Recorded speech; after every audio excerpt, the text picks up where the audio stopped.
We're here with Erick Gavin. Welcome, Erick. Thank you so much for joining me here. It's a pleasure to be here. So tell me a little bit about yourself and your firm. So my name's Eric Gavin. I am a partner at Reefside Ventures. We are an accelerator, incubator, and venture platform in the city of Miami and in South Florida more broadly. Okay, so what brings you here today? So Silvio brings me here today. He's a really good friend of mine.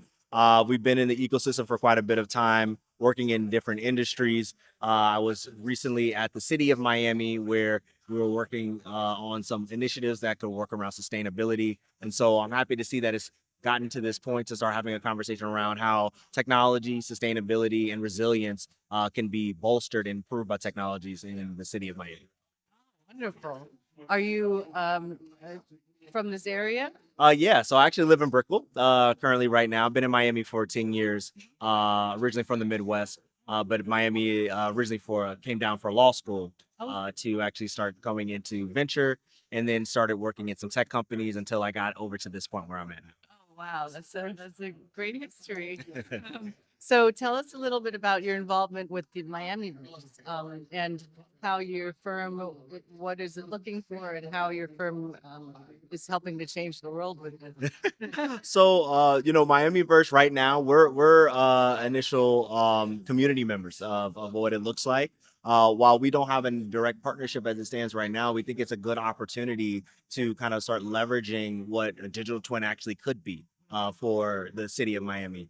A lot of things in Miami right now are kind of up to chance in terms of like how you see the real estate market. Obviously, you can see prices. Obviously, you can see how things grow, but kind of unlocking the potential of like what these assets have to offer is going to be seen through what we see in these different types of digital twins that happen. So Miami Versus is a perfect example of that. Oh, yes. So are you coming here? Are you coming here directly looking for investments or just to bolster? Yeah, so right now we are looking for people who would love to join our programs that we're starting up, which will lead to some of our partners who are investors, and then eventually we'll be launching a fund in the near future.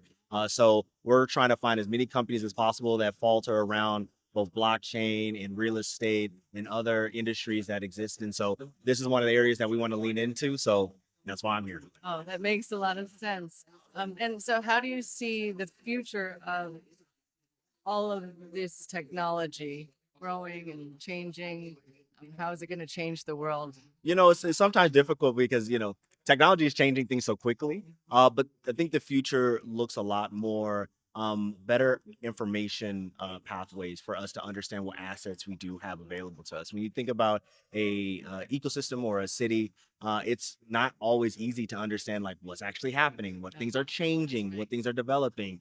But when you think about blockchain, you think about all this open access to information that people can have. So because we get to see it literally on chain, so it's really impressive to start to see how those concepts, but then also concepts of like actually visualizing entire cities can come together for us to better understand how not only how we see our assets, but how we can leverage them towards the benefit of the local community.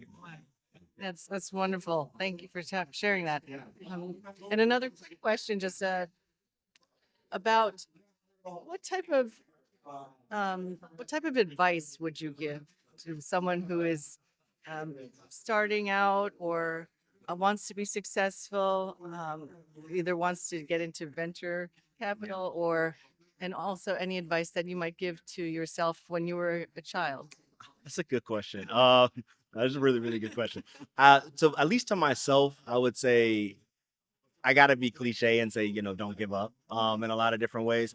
You get hit with so many different roadblocks about people telling you what you should be doing, what things you should be working on, and what type of projects you should be kind of bringing into the world. But the only way that you're gonna know whether those things make sense or not is if you actually go out and do it. So there are obviously things like market conditions, macroeconomic conditions, whether that industry is right for you, whether you know enough in that industry, but the very first thing you should try to do is to put those projects in the world, build something, show people that thing, let them tear it up, and then you go and rebuild it back again even stronger. And so anybody who's starting right now in any of the spaces, if you don't know anything in climate or in real estate or in metaverse, or in anything that has to do with digital twins, like just try to build something really small, like the smallest thing that you can build, and then show somebody that thing. And then they'll say, oh, this is cool. Or they say, this is not so cool because of this reason. And then you go back, you fix it and say, is it cool now? And you continue this process until you start to find out that you are an expert in that space, or that you can actually build something that gives value add to a customer,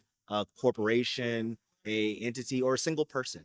You never know, but you have to start by building something. Excellent advice. Excellent advice. Thank you so much for joining me, Eric. It was Oh, a pleasure to meet you. It's a pleasure to meet you as Thank well. you. Thank you. Appreciate it.